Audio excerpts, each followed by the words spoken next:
of to be a lawyer.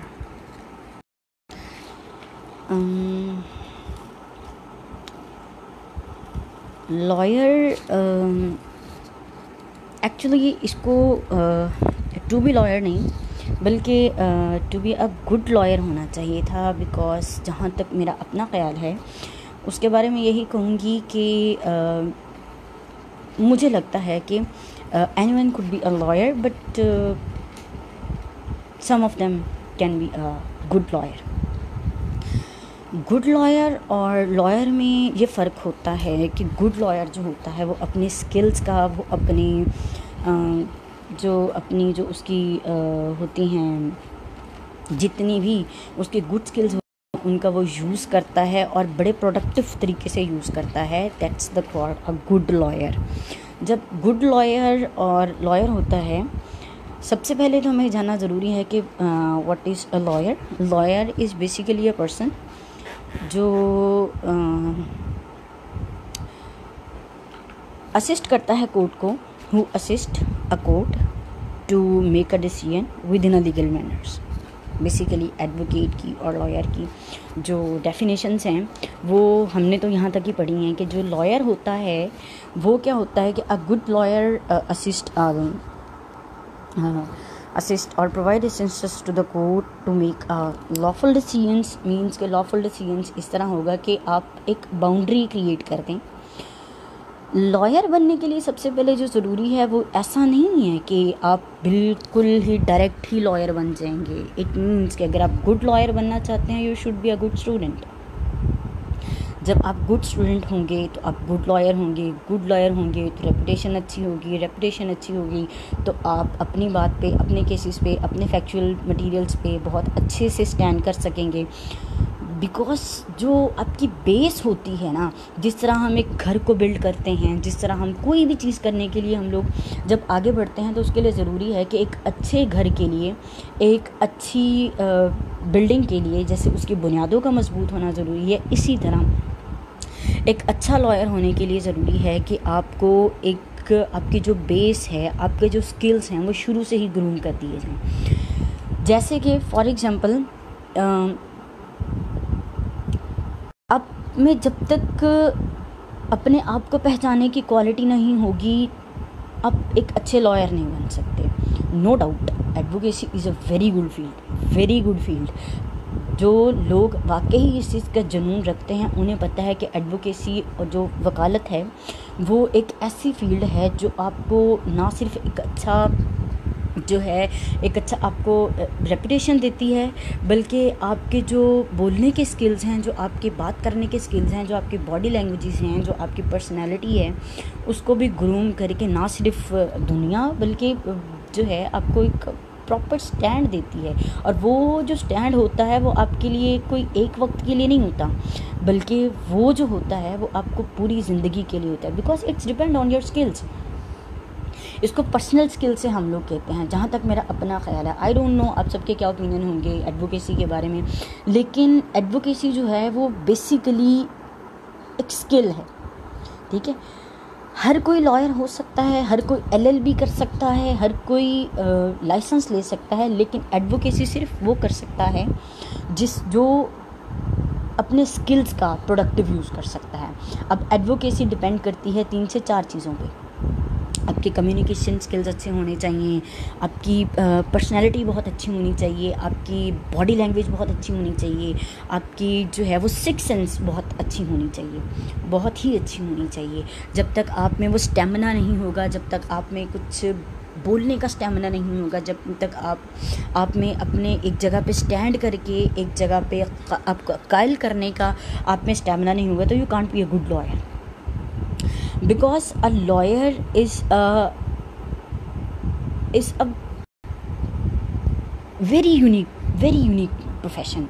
क्योंकि इसमें आप कोई एक चीज़ को कवर नहीं करते हो, आप जो कर रहे होते हो वो पूरी एक होल चीज़ को कवर किया जा रहा होता है, जिसमें सबसे बड़ी जैसे कि फॉर एग्ज़ाम्पल इसमें आप जब आप एक चीज़ की जरा कर रहे होते हो, हर एक चीज़ का कानून जब लागू किया जाता है तो कानून लागू करना कोई बड़ी बात नहीं है.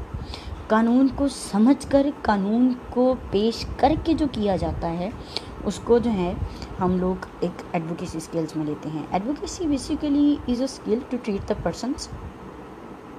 Advocacy is a skill to negotiate the person. जब आपकी निगोशिएशन बढ़ाता है, आपकी जो है वो अंदर की जो स्किल्स होती हैं, आपकी डीलिंग्स की स्किल्स को। अब गुड लॉयर बनने के लिए, टू बी अ लॉयर होने के लिए आपको सबसे पहले जो करना पड़ेगा वो आपको लॉयल होना पड़ेगा।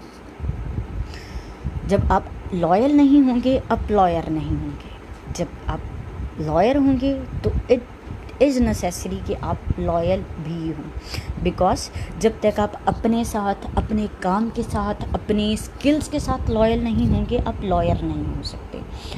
बिकॉज लॉयल्टी रिक्वायर करती है आपका जो इंटरनल स्किल्स हैं, आपकी जो हमारे सर कहा करते थे कि जो एक वकील होता है, एक वकील जो होता है वो दुनिया से हटकर होता है। उसकी रीज़न सबसे ये है कि दुनिया तस्वीर का एक रुख देखा करती है, या कुछ लोग ऐसे होंगे जो दो रुख भी दे सकते हैं, लेकिन जो लॉयर होता है ना वो चारों तरफ से कवर करता है, चारों तरफ से देखता है। ऐसा होगा तो क्या होगा, वैसा होगा तो क्या होगा, ये होगा तो क्या होगा, वो होगा तो क्या होगा। लॉयर आपको अपने साथ लॉयर करती है। क्यों? जब तक आपको नहीं पता होगा कि आप क्या करना चाहते हो, आप किसके आगे स्टैंड कर रहे हो और स्टैंड करने की सबसे बड़ी रीज़न क्या है, उसके बगैर आप नहीं चल सकते। और उसके बाद सबसे जो बड़ी बात है वो आपको बीइंग अ स्टूडेंट आप में सर्चिंग स्किल्स होना बहुत लाजिम है। सर्चिंग स्किल इसीलिए क्योंकि इसकी भी एक मेन रीज़न है। उसकी एक मेन रीज़न ये है कि कोई भी डिग्री ले ली जाए तो वो तालीम मुकम्मल हो जाती है, लेकिन वकालत एक ऐसा पेशा है कि जिसकी पढ़ाई, जिसकी तालीम डिग्री के बाद की जाती है, because it's a continuously learning.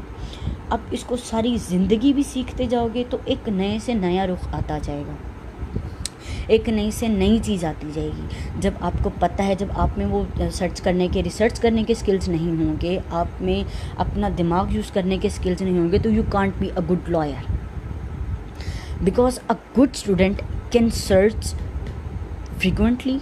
आप जो सर्च कर रहे हो, आप जो देख रहे हो, आप जो पढ़ रहे हो, क्या वो चीज़ लीगल है, क्या वो ऑथेंटिक है, इस चीज़ को सर्च करना। फॉर एग्जांपल हम कानून पढ़ते हैं, कानून तो बहुत से लागू हुए हैं,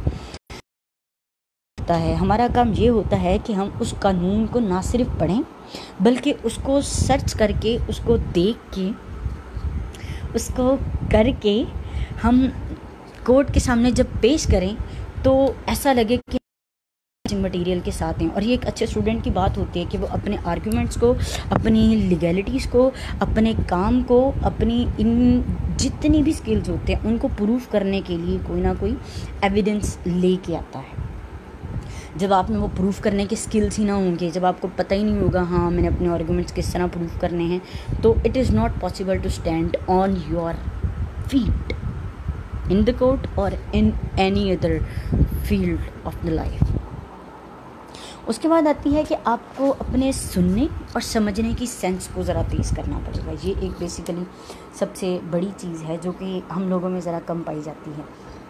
जब हम लोगों में ये सुनने समझने की स्किल ही ज़रा कम पाई जाएगी तो इट मीन्स कि we specially we LLB students are not a good lawyer. उसकी रीज़न सबसे बड़ी ये है कि जो सुनता है, जो समझता है, वो हाजिर दिमाग होता है।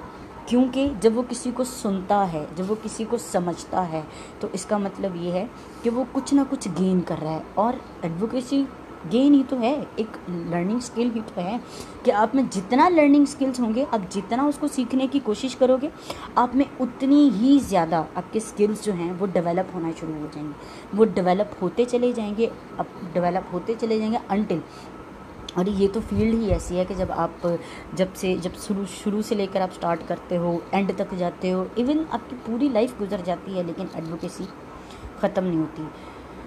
Actually it's a personal skills. आपकी कम्युनिकेशन स्किल्स सबसे बड़ी अच्छी होनी चाहिए। जैसे फॉर एग्जांपल अगर आप सुनने समझने की सलाहियत रखते हैं तो इट मीन्स कि आप बोलने की भी सलाहियत रखते हैं। जब एक बंदा आप किसी को सुन रहे हैं लेकिन आप समझ नहीं पा रहे हैं तो आप किसी को क्या मशवरा देंगे। इसके लिए ज़रूरी है कि जब आप कोई भी क्लास लेते हैं, कोई भी चीज़ कर रहे होते हैं, जो टीचर्स बोल रहे होते हैं, चाहे वो ऑनलाइन है, चाहे वो ऑफलाइन है, चाहे वो लाइव कुछ करवा रहे हैं, चाहे वो कुछ भी, जब तक आप उसको सुनेंगे नहीं, आप समझेंगे नहीं, आप गेन नहीं करेंगे, तब तक आप उसका कोई बर वक्त सॉल्यूशन नहीं निकाल सकते। और यही तो वो स्किल्स हैं जिनके ज़रिए से आप अपने क्लाइंट को डील कर रहे होते हैं। आप सामने वाले को देख रहे होते हैं कि what he want from you and what can you do for himself और herself. It's basically a skills. और सबसे ये कि आपको जो आप सुन रहे हो, जो आप समझ रहे हो, एक लॉ स्टूडेंट की जो सबसे बड़ी क्वालिटी होती है वो ये होता है कि उसको कंसाइज करना आना चाहिए, अपने लफ्ज़ों में, अपनी राइटिंग में, अपने जो है अपने माइंड के मुताबिक उसको कंसाइज करना है। और जो आप लिख रहे हैं उसको सपोर्ट करने के लिए आप किन किन चीज़ों का सहारा लेंगे, इट इज़ वेरी नेसेसरी। ये बहुत ज़रूरी है। जब आप इन्हीं स्किल्स को लेकर चलेंगे, जब आपको किसी चीज़ को, आपके पास एक क्लाइंट आएगा for example in a future, अल्लाह करे वो टाइम आप सब पे भी आए और आप एक बैठे हों, अपने ऑफिस में बैठे हों और आप सबको डील कर रहे हों, तो एक क्लाइंट आएगा आपके पास, वो आपको कभी नहीं बताएगा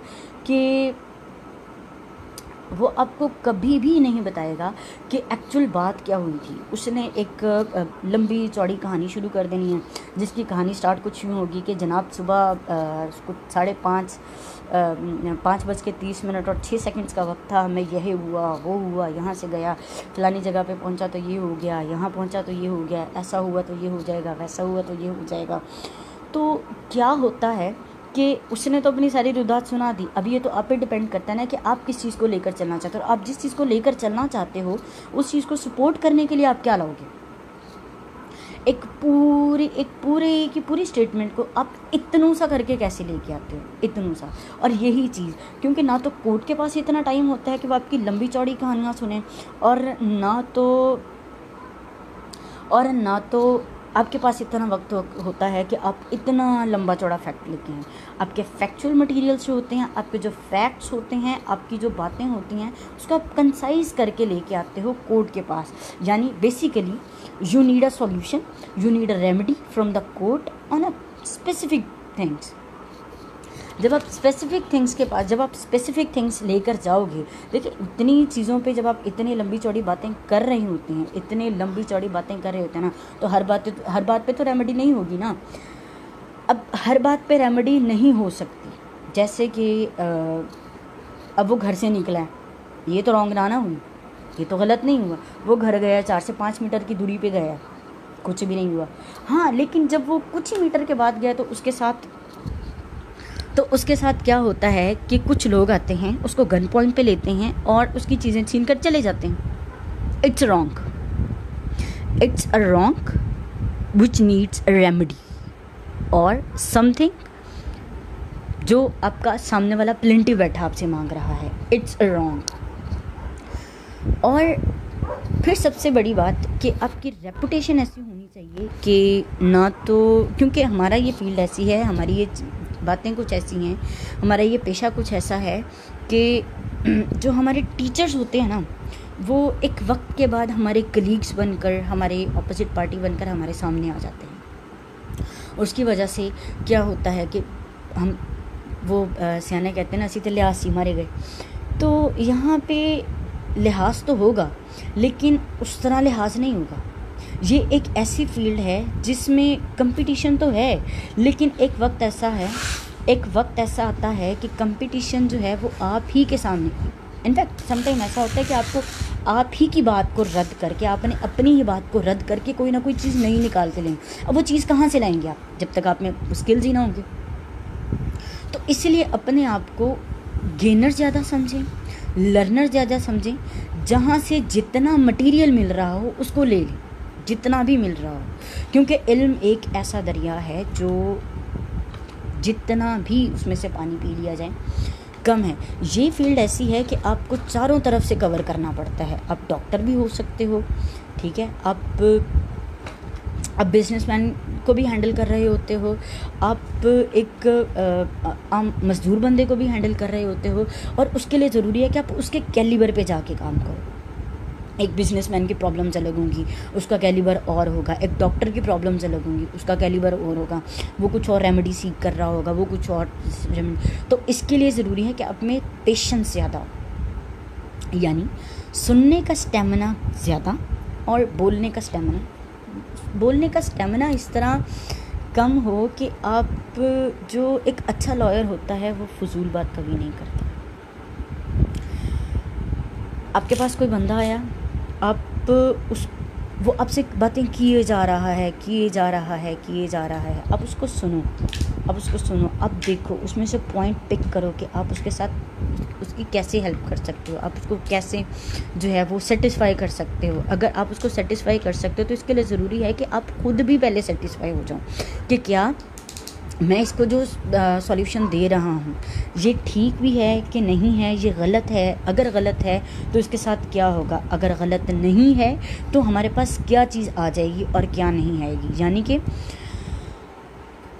हम बहुत ही कुछ सुन लेते हैं, बहुत कुछ बर्दाश्त कर लेते हैं, क्योंकि आजकल की ज़रा लॉयर फील्ड ऐसी हो गई है कि रौले ज़्यादा और काम ज़रा कम होता है। यंग लॉयर्स ने भी ना फटे शुरू कर लिए होते हैं, इधर से भी कोई ना कोई रौला डाल रहा होता है, उधर से भी कोई ना कोई रौला डाल रहा होता है। तो पेशेंस जो है उसका लेवल ज़रा थोड़ा कम करके हम लोग लें। लेकिन इस पेशे के लिए ज़रूरी है कि आप में पेशेंस जो है वो ज़्यादा हो, और आपके जो बोलने के स्किल्स हैं ना वो लिमिटेड हों। लेकिन लिमिटेड ऐसे नहीं कि आप बात करना ही ज़रूरी ना समझो। वो बंदा बोले जा रहा है, आप उसको बुलाओ ना, बंदा सुन आपसे चाह रहा है, आप उसको बताएं ना। आपके जो बोलने की स्किल्स हैं वो कोर्ट रूम में नज़र आने चाहिए, लेकिन आपके जो आर्गूमेंट्स हैं वो टू स्ट्रॉन्ग्स होने चाहिए। इतने स्ट्रॉन्ग्स होने चाहिए कि अगला बंदा सोचने पे मजबूर हो जाए कि हाँ भाई है तो बंदा ठीक है तो यंग लॉयर, लेकिन पता है बंदा टक्कर का, ठीक है।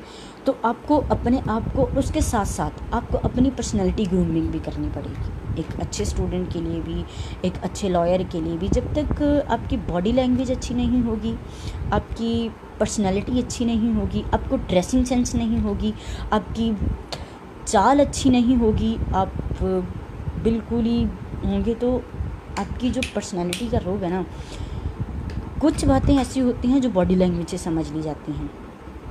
फॉर एग्ज़ाम्पल, जैसे कि कोर्ट रूम, हमारे हाई कोर्ट्स में ऐसा अक्सर होता है कि हाई कोर्ट्स में आपकी जो प्रेजेंटेशन है, आपकी जो अपीयरेंस है वो काफ़ी मायने रखती है। अगर आपकी अपीयरेंस ही अच्छी नहीं है तो ज़रा थोड़ा सा लेवल कम हो जाएगा। जैसे कि आप बार एक्ट में लिखा है कि आपका यूनिफॉर्म वाइट हो, बॉयज़ के लिए जो है वो ब्लैक पेंट कोट हो, वाइट शर्ट हो, गर्ल्स के लिए ज़रूरी है कि वो वाइट ड्रेसेस में हों, ब्लैक कोट्स में हों। लेकिन जब आप किसी और ड्रेस में जाओगे तो इट मीन्स कि आप you are not loyal with yourself.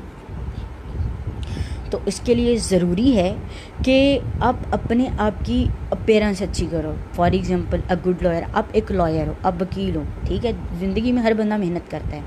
जब आप कोर्ट में एंटर होगे ना, आप कोर्ट में एंटर होते हैं तो सामने जज क्या होता है, आपको देखते हैं, जैसे ही आपके शूज़ पे नज़र पड़ती है, नॉट पॉलिश्ड। जो बंदा अपने शूज़ पॉलिश नहीं कर सकता, जो बंदा अपने जो है वो ड्रेसिंग पे ध्यान नहीं दे सकता, ठीक है आपने बहुत मेहनत की होगी, लेकिन आपकी जो अपीयरेंस है ना वो ऐसे हो जाएगी। यानी कि आपको जो है ना, आपको बड़े अपीयरेंस से, अपनी पर्सनैलिटी से कुछ बातें करनी पड़ेंगी, कुछ आपको अपने आर्गूमेंट से बातें करनी पड़ेंगी। अगर आप अपनी पर्सनैलिटी से ही कुछ नहीं बोल पाते तो इट मीन्स कि आपकी जो आर्गूमेंट्स हैं वो अच्छे नहीं हो सकते। आपकी टाई की नॉट्स ढीली हैं। जब जो हमारी लेडीज़ लॉयर्स हैं उनके कपड़े बड़े भड़कीले हैं, वाइट तो हैं लेकिन बड़े भड़कीले हैं। यार आप क्या कर रहे हो? आप कोर्ट में आए हो, अपने आर्गूमेंट्स को सपोर्ट करने आए हो, या आप किसी फंक्शन को अटेंड करने आए हो? तो क्या होता है, ज़रा थोड़े जजेस भी मूड वाले होते हैं ना, तो वो क्या करते हैं कि जी कोई आ रहा है, देखते हैं पर्सनैलिटी कैसी है, तो उनके मूड पे भी डिपेंड करता है। लेकिन इट इज़ वेरी नेसेसरी कि आपकी अपीयरेंस बहुत अच्छी होनी चाहिए, आप अपने काम के साथ लॉयल रहो, आप अपने अंदर रिसर्चिंग के स्किल्स जो हैं वो डेवलप करो।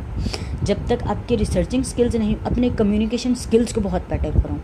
जब आप फॉर एग्ज़ाम्पल अगर यहाँ पे मैं उर्दू जानती हूँ, पंजाबी जानती हूँ, इंग्लिश जानती हूँ, इट मीन्स कि मैं एक लिमिटेड एरिया में काम कर सकती हूँ, ठीक है, एक लिमिटेड एरिया में काम कर सकती हूँ। लेकिन जैसे ही मैं एक सूबे से दूसरे सूबे में जाऊँगी, I don't know how Sindhi are speaking, ठीक है, जब मुझे पता ही नहीं होगा सिंधी कैसे बोल रहे हैं, तो मेरे पास एक क्लाइंट आएगा, a person coming to me, जब वो ये कहेगा, जब वो सिंधी में बोलता चले जाएगा या कोई ऐसी लैंग्वेज बोलेगा जो मेरी समझ से बाहर है, तो क्या खाक उसको मैं समझा पाऊँगी या कोई खाक वो अपनी बात मुझ तक पहुँचाएगा या मैं अपनी बात। तो इसके लिए ज़रूरी है कि आप अपने ही कम्युनिकेशन स्किल्स को बेटर करो। आपको पता हो कि जहाँ आप बैठने जा रहे हो वहाँ की जो सराउंडिंग्स हैं वो कैसी हैं। अगर आप सराउंडिंग्स के मुताबिक अपने आप को ढालोगे तो it's a very good impression.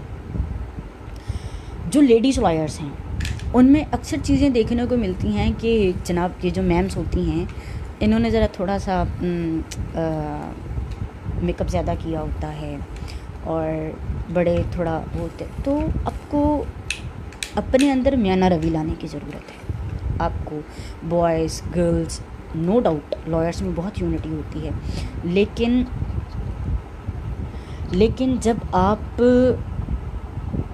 Unity को छोड़कर जब आपस में ही बोलने लग जाओगे ना, अक्सर ऐसा होता है कि लेडीज़ लॉयर्स में और यंग लॉयर्स में बहुत सी ऐसी बातें होती हैं जो काफ़ी गंभीर हालात का जो है वो रुख मोड़ लेती हैं। तो उसके लिए ज़रूरी है कि आप में पेशेंस हो, आप में समझने की ताकत हो, और सबसे जो बड़ी बात, अपनी आवाज़ को ऊंचा करने से पहले अपने दलाइल को ऊंचा कीजिए, because you are the representative of the constitution.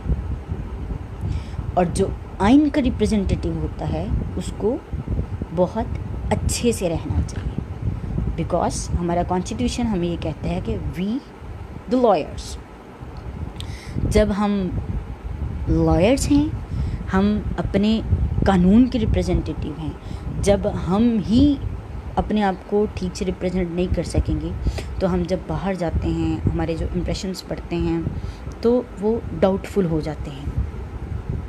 जब वो डाउटफुल हो जाते हैं तो हमारे आर्ग्यूमेंट्स जो हैं वो भी थोड़े वो हो जाते हैं। अक्सर जजेस जो होते हैं वो सुनने में तो ऐसा आता है कि वो काफ़ी स्ट्रिक्ट होते हैं, समटाइम तो बहुत अच्छे होते हैं, लेकिन वो डिपेंड करता है ना, जब आपकी प्रिपरेशंस पे, आपकी बातों पे, आपके पास ये सारे स्किल्स हों लेकिन आप प्रिपेयर करके ही नहीं गए हो, क्या करोगे आप तब? आपको पता ही नहीं है कि कौन सा डॉक्यूमेंट्स किस जगह पे लगा हुआ है, कौन सा डॉक्यूमेंट किस जगह पे लगा हुआ है, तो आप कैसे डिस्क्राइब करोगे कि आप खड़े हो, कहाँ खड़े हो, क्यों खड़े हो? और अगर क्यों खड़े हो तो इसका मतलब ये है कि एक दफ़ा ऐसा हुआ था कि we are in the court और वहाँ पे एक बंदा आया था, उसने इज़ अ लॉयर,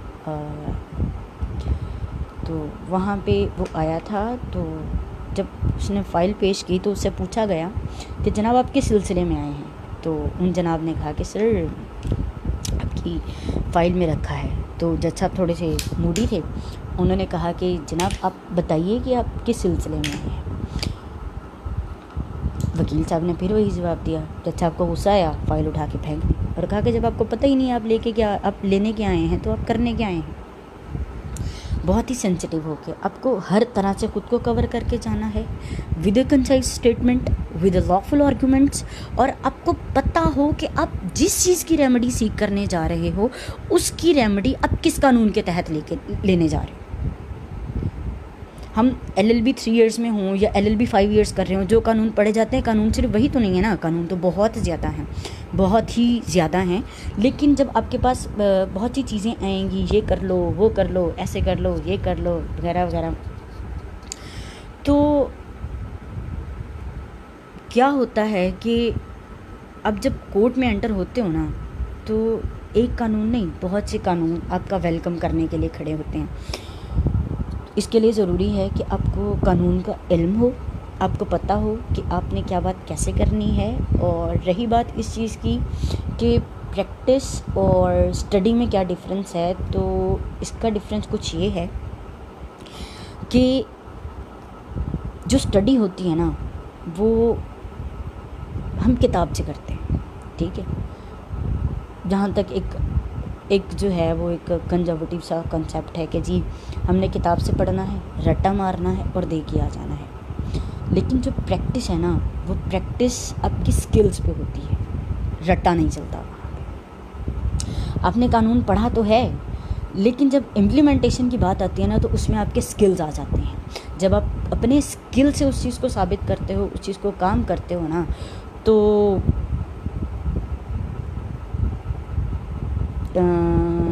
क्वेश्चन है, being lawyer how to keep patience if you lose case even it's decision is taken on the. Amjad kindly आप बताएंगे कि आप किस लेवल पे पूछना चाह रहे हैं कि सेशन कोर्ट में अगर बेसलेस और जस्टिफिकेशन पे बात आ जाए तो। अगर तो आप सेशन कोर्ट में देखें, एक लॉयर जो होता है ना, वो इतनी सोच लेके नहीं बैठता है, इतनी, बल्कि उसको पता होता है कि देखें फॉर एग्जांपल जैसे कि मैं एक डिस्ट्रिक्ट कोर्ट में जाती हूँ, वहाँ जाती हूँ, डिसीजन मेरे अगेंस्ट आ जाता है, तो आपको हायर फॉरम दिए गए हैं ना, आप वहाँ जाके अपील फाइल करो अंडर सीपीसी। आप इस तरह तो नहीं ना, देखें आप केस लूज़ कब करेंगे, ठीक है। अगर आप कहते हो बेसलेस नहीं है, जस्टिफिकेशंस नहीं है वो डिसीजन, और आपको एक बात बताती चलूँ कि जब जजेस के पास इख्तियारात नहीं होते हैं कि वो कानून से बाहर जाकर डिसीजन दे दें। जिस कानून के तहत आपने डिसीजन मांगा है वो उसी कानून के तहत करेंगे।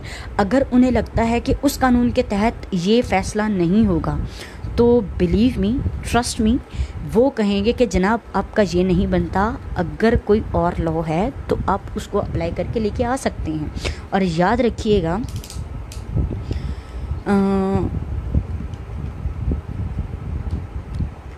रखिएगा, कि जब आप सेशन कोर्ट आपके ख़िलाफ़ जाती है, आपके अगेंस्ट कोई डिसीजन देती है, तो हायर फॉरम पे है ना आपके पास अपील का इख्तियार, सुप्रीम कोर्ट में भी है, आप सुप्रीम कोर्ट में भी जा सकते हो। तो it depends on your arguments. ऐसा कभी नहीं होता है कि बेसलेस फैक्ट्स पे या जस्टिफिकेशन की बात पे। हाँ, आपको सीपीसी के अंदर ये चीज़ें दी गई हैं कि अगर आपके पास ये हो जाएगा तो आप क्या करोगे, आपके पास ये हो जाएगा तो क्या करोगे। अगर मामला बहुत सख्त है तो कोर्ट्स जो हैं वो हमारे ही मसले सुनने के लिए बैठे हैं। प्रैक्टिस और study, it's two other things. Study हमें सिखाती है how to search, how to read and how to interpret, और प्रैक्टिस हमें बताती है कि हमारे कौन कौन से स्किल्स जो है हमारे कौन कौन से स्किल्स हमारे काम आकर हमारी लाइफ को जो है वो। अब जहाँ तक पेशेंस की बात है, तो इसमें तो चलता ही पेशेंस है, क्योंकि जैसे ही आप एक लॉशिप में एंटर होते हैं, आप इस वकालत में एंटर होते हैं, सबसे पहले तो आपको लाइसेंस लेने के लिए बड़ी पेशेंस दिखनी पड़ती है। सबसे पहले आपको इंटरव्यू के लिए बड़ी पेशेंस सिखानी पड़ती है। उसके बाद फिर आपको कोर्ट में एंटर होने के लिए बड़ी पेशेंस सिखानी पड़ती है। उसके बाद फिर आप जब आहिस्ता आहिस्ता छोटे मोटे केसेस से जब आप बड़ी चीज़ों पे जाते हैं, देखिए बड़ा लॉयर बनने के लिए ज़रूरी है कि पेशेंस रखी जाए, बड़ा आदमी रहने के लिए, क्योंकि वो क्या खूब कहा है किसी ने कि सब्र का फल बड़ा मीठा होता है। जब आप में पेशेंस ही नहीं होगी, थोड़ा थोड़ा आहिस्ता आहिस्ता अपने स्किल्स को डेवलप करें, अपने आप को ग्रूम करें, अपनी रिसर्चिंग्स वो ज़्यादा तेज़ करें। और एक बात, सुनी सुनाई बातें अमल न कीजिएगा। ये सबसे बड़ी बात है कि जब आप सुनी सुनाई बातों पे अमल करते हैं तो क्या होता है कि आप फिर एक लेमैन की तरह सोचना शुरू करते हैं, but lawyer is not a layman. Lawyer is always a lawyer because advocacy is something else than other things. I hope कि आप सबके ये बातें बहुत अच्छे से समझ आ गई होंगी, और उम्मीद करती हूँ कि ये जो बातें बताई हैं वो आप लोग अपने आप पे एप्लीकेबल करने की कोशिश करेंगे.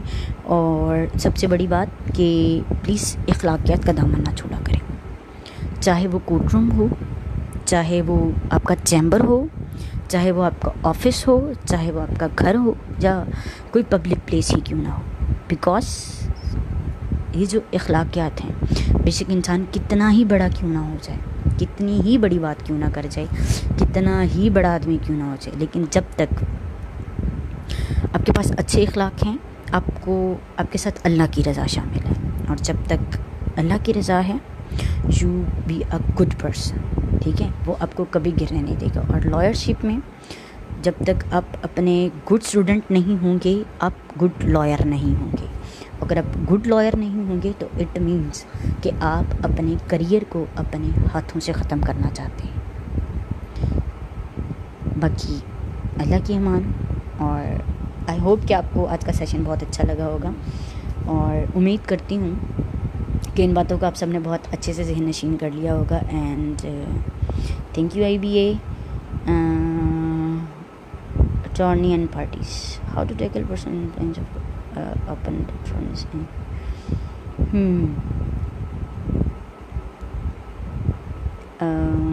जनाब, ये मोहम्मद रियाज साहब, ये तो क्वेश्चन काफ़ी बड़ा इंटरेस्टिंग है कि पर्सनल इन्फ्लुएंस.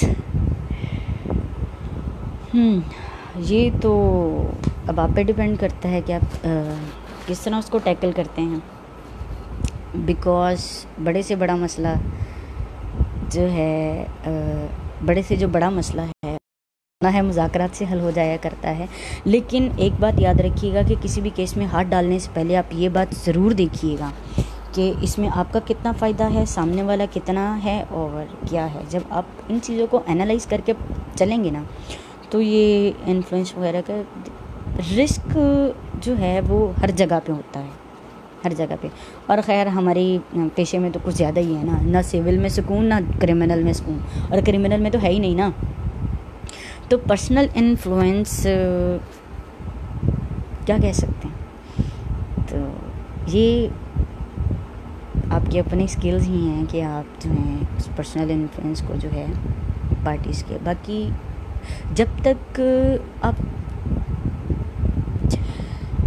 जहाँ तक हमने पढ़ा था, एक दफ़ा हमारी क्लास में हमारे सर ने बताया था कि बेटा अच्छी चीज़ों को करने के लिए ज़रूरी है कि जब आप किसी क्लाइंट को हैंडल कर रहे हो, मोहम्मद रियाज साहब ये आपका आंसर है, कि आप किसी भी चीज़ को हैंडल कर रहे हो ना, तो ज़रूरी है किसी भी केस में हाथ डालने से पहले बेहतर है कि आप जो हैं वो उस केस की हद तक रहें.